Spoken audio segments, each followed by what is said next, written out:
So, hello everybody. Hopefully everybody's having a nice day.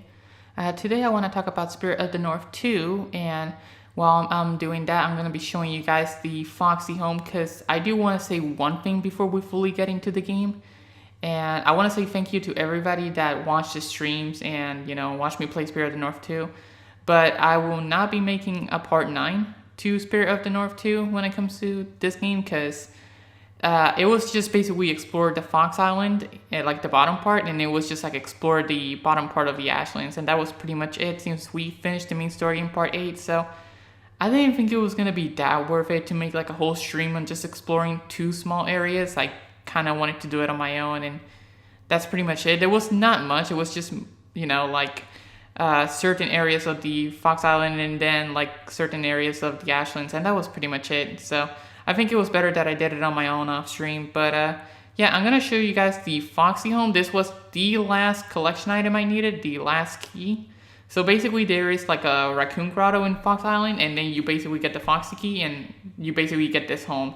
That's basically like an ending home. So yeah, I basically finished all the collections, so I got 20 out of 20. So yeah, overall, pretty good home. I would rank this as my second favorite home out of all the homes in this game. My favorite being the icy home in the mountains, mostly because the wolf designs just look amazing. But yeah, that's pretty much it for what I wanted to say about the Foxy home and pretty much about part 9. Now, I want to talk about, what I think of the game itself and, my opinions on it. So let's get straight into that.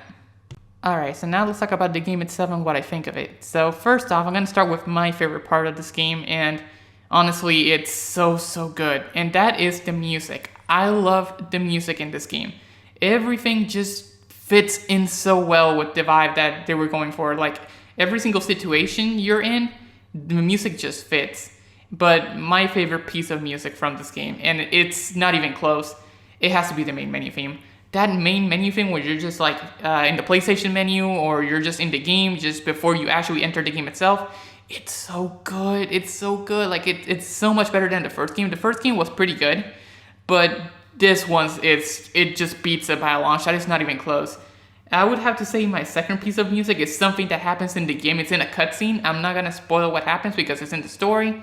So yeah, like unless you already know what happens because you watch the live streams, but basically, it's a certain cutscene in a certain part of the game. I don't want to spoil it. It's because if I keep talking about it, I'm gonna spoil it, and then I'm just gonna ruin it. So, yeah, it's in a cutscene. But yeah, my favorite part would have to be like the main menu theme when it comes to the music. It's so good. I can't stop listening to it. I'll even listen to it on the PlayStation home menu or in the main menu, or I'll look it up on YouTube. It's just so good.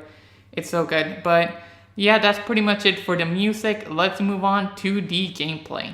Now for the gameplay, I would have to say everything feels pretty smooth overall. Controlling the fox feels nice, like running around or jumping or locking onto certain things so you can jump to them, and then gliding with the raven or using certain runes to like get to certain places or get certain abilities, with the runes. So overall, everything feels pretty good. Most of the runes feel kind of useful.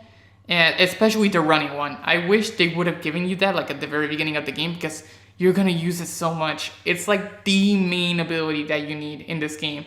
The running around like twice as fast because, oh my god, without it, you just feel like you're just going like in slow motion. It's so slow. But the moment you get that rune, you're going to have it on like the entire game. Once you go run with that thing, it feels like you're never going to be able to take it off.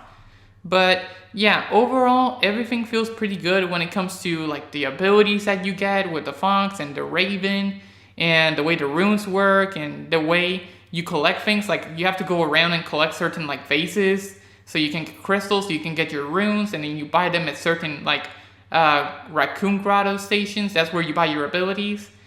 Overall, the gameplay is satisfying. I would have to say as well, the puzzles feel really good. They're not brain dead easy, but they're also not like hard as hell to the point where you just quit. Except for one. There is one that just completely makes me want to rip my hair out. And that is the snake shrine in the Ashlands. I cannot figure out how to get in that snake shrine. It's the only one. Every single one feels pretty decent. Not too hard, not too easy. Feels pretty good. Except for the Ashlands snake shrine. I cannot figure out how to get in there. I've tried multiple things. I even saw a video, but it didn't work, and I still don't know how to get in there. So that's like my only puzzle that I cannot figure out. Other than that, the rest of the puzzles feels pretty good, but not brain that easy. So yeah, that's just my opinion on the gameplay. Overall, the gameplay feels satisfying. It feels good to control the fox. I like the little like arrow where you can lock on to certain things. At first, I didn't like it, like the little lock-on feature to jump on certain areas. But the more I used it, the more I got used to it, and the better it felt for reaching certain areas. So I liked it. So yeah, it just took a little bit to get used to, because the first game was a little bit clunky. You just kind of have to make manual jumps, but this one you can lock on, which is definitely for the better. So yeah, I do like the little lock on auto jump feature. Very, very useful. Alright, so now let's move on to the open world itself, which I think looks fantastic. The graphics in this game look really, really good. So the game just looks beautiful. The world looks beautiful, except for two areas. One of them is because it's very depressing looking, and then the other one is because you can't see anything. But besides that, the open world itself, the main area, looks amazing. And if you like taking screenshots, you're gonna love it. There is one thing I do dislike, and that is sometimes this game can feel a little bit empty, but that's because the way the story kind of goes. So yeah, you will figure out the story. Again, try not to spoil it. So the world sometimes does feel a little bit empty, but that's just because of the way the story is. But besides that, the events, some events that do happen in the world are pretty good. Like sometimes there's going to be a raccoon running around with crystals dropping off, and if you capture him, you get a reward of crystals. There's also like certain mushrooms. Now, I will say this, if you see mushrooms, do not ignore them. I saw like at least like 3 or 4, and I ignored every single one of them, and now I feel stupid. So if you see mushrooms, certain mushrooms will spawn in a certain direction, and you have to follow those mushrooms. So do not do what I did and save them for later, because it's RNG. It's not like they stay there and you can come back to them. No, it's RNG. So if you see a mushroom, certain mushrooms will pop in, and then you follow those mushrooms. Just if you see them, just drop what you're doing and go chase those mushrooms, then come back to what you were doing. Because again, it's RNG, so you never know when you might see it again. Very, very important. Just letting you guys know. Learn a tip from me, since I kind of messed that up myself. But yeah, what else can I say about the open world? Sometimes certain like crystal meteors will drop, where you'll hear like a big funk, and you'll hear like you'll see like certain meteors dropping from the sky, and you go to them, you get like a crystal payout. And there is one event that I do dislike, and I want somebody to give me an explanation on why they made it this way.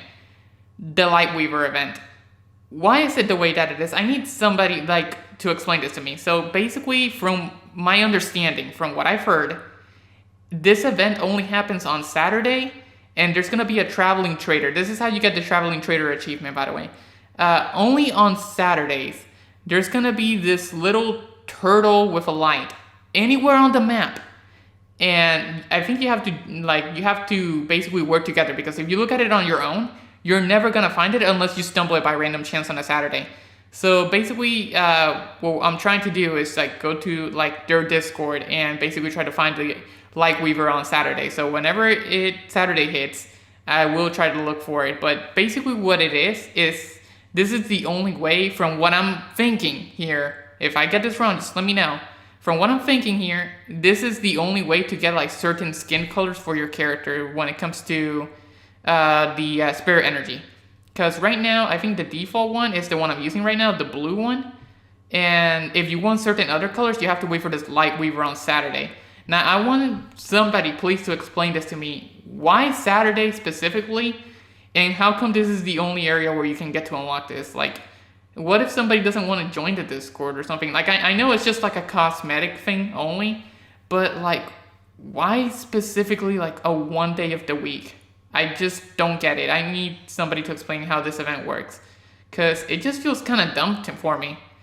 I don't know. Maybe I'm just not thinking specifically on certain things, or I don't know. But it just feels kind of dumb to me that it's only on Saturday. That's just my opinion. And that's pretty much it for the events. Again, they're pretty good. Besides that one, I just need somebody to just explain to me how this Lightweaver event works. But yeah, I think that's pretty much it. I cover pretty much the gameplay, the graphics, the music. Overall, the game is really good. I would have to give it a nice solid 9 out of 10. I think like obviously like some things I would have to like leave for like bugs and glitches. It's not a perfect game. No game is. But yeah, overall for what they were trying to do here, it's pretty good. And if I have to rate the story, I would have to give it a 8 out of 10. I like the story. Certain things are just like, huh? But yeah, besides that, the game's pretty good and I enjoyed it, and I feel like if you play it, you'll have a good time. And the good thing is, and I want to save this just for right now at the very end, there is a deal going on Steam where you can get Spirit of the North 1 right now and Spirit of the North 2 combined as a bundle, and it's 40% off, which is like $30 USD. So yeah, definitely get both games, especially if you're on PC. Get both games on Steam and get it for a discount. I would say that's a great price for both games. Definitely get it. I would have to definitely recommend this game. But yeah, that's just pretty much my opinion on it, my thoughts on it, and overall, had a great time with the game. So yeah, if you haven't played it, go play it, and I'll talk to you guys later with the next video or live stream. And again, I want to thank everybody that actually joined me on the streams. Bye-bye.